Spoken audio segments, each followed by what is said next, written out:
everyone. Welcome to our first LISI live stream of 2023. I am Taryn Elliott, the Director of Client Success and Marketing at LISI, and I will be your host today for three things. We are going to do this three things as quickly as possible because I am excited for three things to get to for my weekend. But just because it is going to be quick doesn't mean that it's not going to be important and valuable. So the three things format that we use originated out of a three things I learned this week that Robyn started probably a year and a half ago. And we are getting back to that format this week in three things I learned this week. As some of you might know, we just launched a blog called 23 and 23. And every year Robyn writes a list of 23 goals for that year or 22 goals for 2022 and so on and so forth. And this year, as we were preparing to put her 23 and 23 blog live, there were three different things that I actually had to Google that she was talking about. And I thought those are the three things that I would share this week on this podcast and live stream. So the first thing is E.S.G. That stands for Environmental, Social, and Governance. There has been a big focus on E.S.G. lately. You'll see a lot of information from the investing perspective, but I'm going to talk more about what E.S.G. can mean for your organization. And specifically, E.S.G. is something that LISI is continuing to work on for our organization in 2023, as you will see referenced in Robyn's blog. So basically, E.S.G. means making efforts to make the world a better place as you're also generating profits for your business. McKinsey & Company has a lengthy article on E.S.G., and they took steps to define what each of the letters stands for. So environmental is defined by McKinsey, include the energy your company takes in, the waste it discharges, the resources it needs, and the consequences for living beings as a result of that. The E also encompasses carbon emissions, climate change, and it's really looking at how every company uses energy and resources, every company affects and is affected by the environment. So that's the E. Basically, it is how your corporation behaves as a shepherd of the environment. Next is social, and McKinsey addresses social as how your relationship with your company and the reputation it fosters interacts with the people and institutions in the communities where you do business. The S includes things such as labor relations, diversity and inclusion, and every company operates within a broader, diverse society. So really, the social component is looking at the connections your company maintains with its workforce, with its vendors, with its customers, and with its communities where it operates. And then additionally, the impact that it has on all of those people, both in its supply chain and the value that it's provided, and really the company at large. And finally, governance as defined by McKinsey, looks at the internal system of practices and controls, as well as procedures that your company adopts in order to govern itself, make effective decisions, comply with the law, and meet the needs of external stakeholders. Every company, which is in itself a legal creation, requires governance. So governance is really looking at the leadership of a corporation. This can include things such as executive remuneration, audits, internal controls, and shareholder rights. So it's three very separate and distinct things, but these all are actually really intertwined, not just with your business. No business is outside of any of these bounds, but also with each other. So, environmental could have both an environmental and a social component. Governance, of course, how you are regulated can impact the environmental component as well if you are subject to environmental regulations. So it's really how they all play together and how they all impact your business. There's been a heightened awareness, as I said earlier, but this is something that's here to stay. Not only are businesses finding that E.S.G. is really important for their bottom line, but businesses are finding that this is really important to people for a variety of reasons. This can be important to your talent, both attracting talent and keeping talent within your organization. This can be important to regulators. This can be important to the community, depending on your place in the community. This can be important to shareholders. If you have shareholders, there are a lot of people who are impacted by the approach that you take to ESG.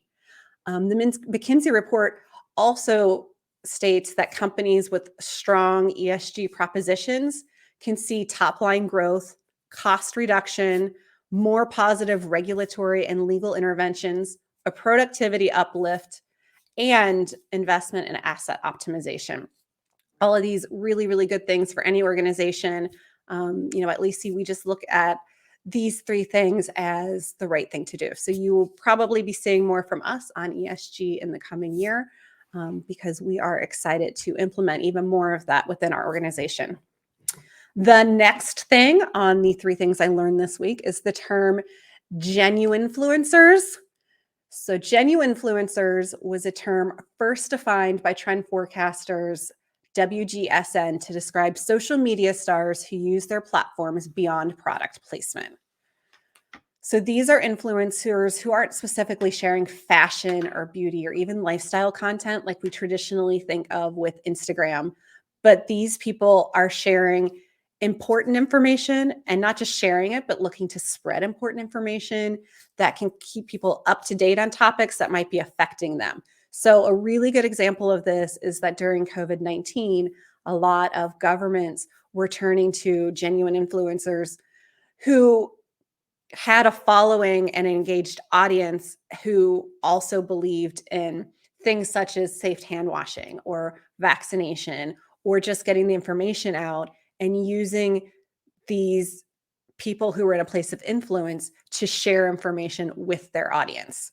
So this goes beyond what we've kind of originally thought of and defined influencers as, just people who were showing off or showboating or showing their excess while also promoting products on social media, to make money, whether or not they really believed in them or whether or not people believed that they believed in them. There's also been a little bit of backlash from that in the influencer community, or with the influencer community, I should say, the public in general, who are wanting to see people who are more real and relatable, which is the goal of being a genuine influencer, being real and relatable. They're not trying to be aspirational.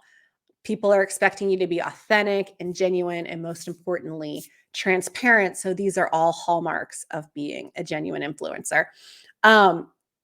And when businesses are looking to engage with a person in this role, they're evaluating that, well, yes, they might have they might have less followers, but those followers are more engaged with the influencer and they're a more engaged audience, making the information that they're sharing more likely to be received positively.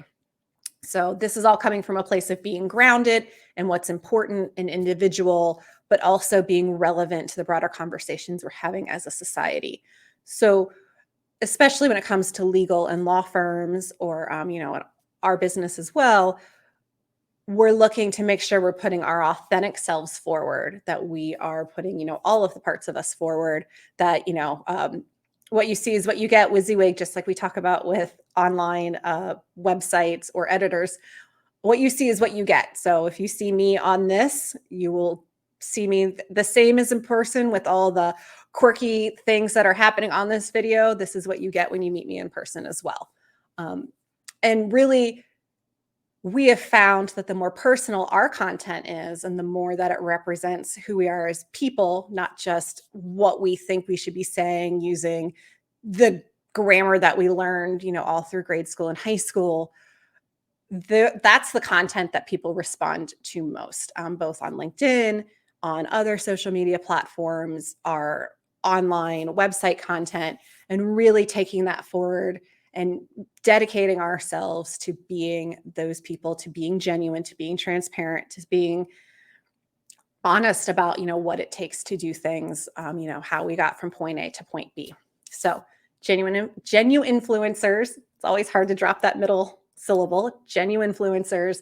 was the second thing I learned this week, and also something on Robyn's list of 23 goals for 2023. And finally, the third thing is position zero, which I had to Google, I had to look up. It wasn't a term I had heard before. I had heard it used as other things, but I thought that it was really, really intriguing. So position zero, we've all heard position one as like the goal, the gold standard for where you want to rank on Google search results. Everyone wants to get to position one for, whatever their search terms are. But position zero, like that sounds better. And it is. Position zero is above the first result. It is organically sourced, so it's not something that you can purchase. And one example of gaining position zero that I saw is gaining position zero is like sitting on the pole position for the Indy 500. You get the inside track at the start. You have a better start position than your competitors, and this gives you a better chance of winning. So better chance of winning the race, or if you are a marketer, a better chance of winning that click-through. What you might know position zero as is featured snippets. So featured snippets are the answers that appear at the top. So if you say something like, where is there the most snow in the US right now? Because say you want to go skiing this weekend, which might be one of the three things that I'm really looking forward to this weekend. If you ask a question like that, Google will likely find that answer somewhere. And it will not just say, hey, go to this website and here's the meta description that they wrote 3 years ago for this website. Google is going to say, hey, I found this featured snippet in this post that tells me exactly where the most snowfall in the US is. And I'm going to share that with you in Google. So maybe that answers your question. Maybe you don't even need to click through.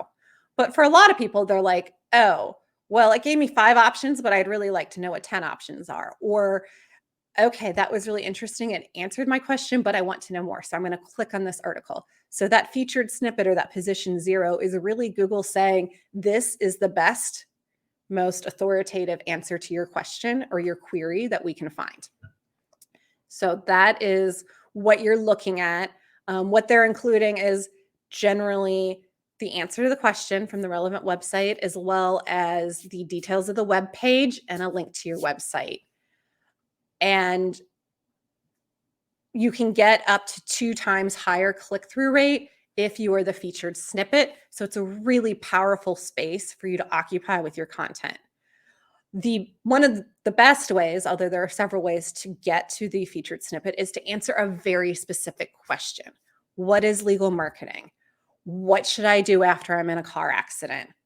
Where is the highest snowfall in the US? All of those things are a very specific question. And if you are tailoring your content with the question and the answer in a very authoritative way, optimized for SEO, your chance of being the featured snippet is a lot higher.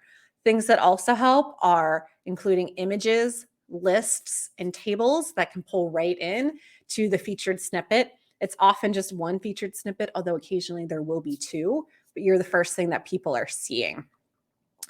As voice search becomes even more common, Google is using this featured snippet or this position zero as what it's telling you or the result for its one true answer or its response to the voice search.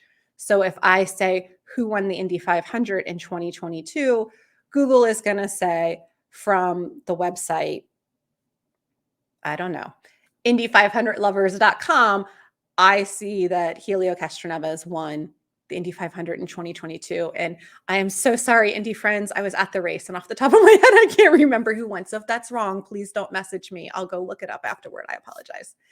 But that's how featured snippets might work. So there's a few ways you can increase your chances of ranking in the position zero. And that is to focus on long tail keywords, to target question-based search terms, like I said earlier, like I talked about for a little bit, and to use a clear page structure with headers and paragraph tags. That's pretty basic SEO 101 that we talk with clients a lot about. Not only that, using headers and paragraph tags works on the back end as your website's being crawled, but organizing your content on your blog posts or resources or website pages in that way also makes it easier for people to read, to skim, to break down what they're looking for.